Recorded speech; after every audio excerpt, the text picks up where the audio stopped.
आयशा का कत्ल। आयशा की वफात के ताल्लुक से हमें दो तरह की रिवायतें मिलती हैं। एक के तहत आयशा अपनी ज़ाती बीमारी से मरी, मगर बाकी तमाम रिवायतों में है कि आयशा को खलीफा मुआविया ने कत्ल करवा दिया था,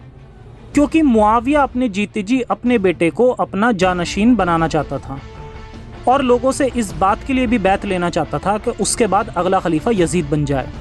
मगर आयशा इस बात से राज़ी नहीं थी,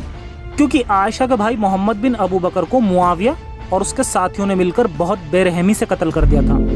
जिस वाक़ये का जिक्र मैंने अपनी पिछली वीडियो में भी किया था कि किस तरह इसको मारकर इसे गधे की खाल में लपेटकर सिल दिया गया था और फिर इसको जला दिया गया था। और अपने वक्त में मुआविया ने ऐसे ही कितने लोगों को मार दिया था, जिससे आयशा नाराज़ हो गई थी और आयशा गुस्से में मुआविया पर लानत करने लगी थी और मुआविया का विरोध करने लगी थी। इतना ही नहीं, बल्कि एक बार तो आयशा ने मुआविया को फिरौन तक कह दिया था। आयशा कहा करती थी कि मुआविया तो बस एक जालिम बादशाह है,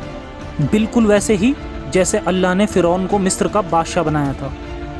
मुआविया और उसके साथियों ने कई दिन तक सोचने के बाद ये फैसला किया कि आयशा को रात के खाने में दावत में बुलाया जाए और उससे पहले ही उसकी बैठने की जगह पर एक गड्ढा खोदकर और इस गड्ढे में जहरीले हथियार जैसे खंजर, नेज़े और तलवार बुलंद करके रख दिए जाएं और आयशा को उस गड्ढे में गिरा दिया जाए। इन्होंने ऐसा ही किया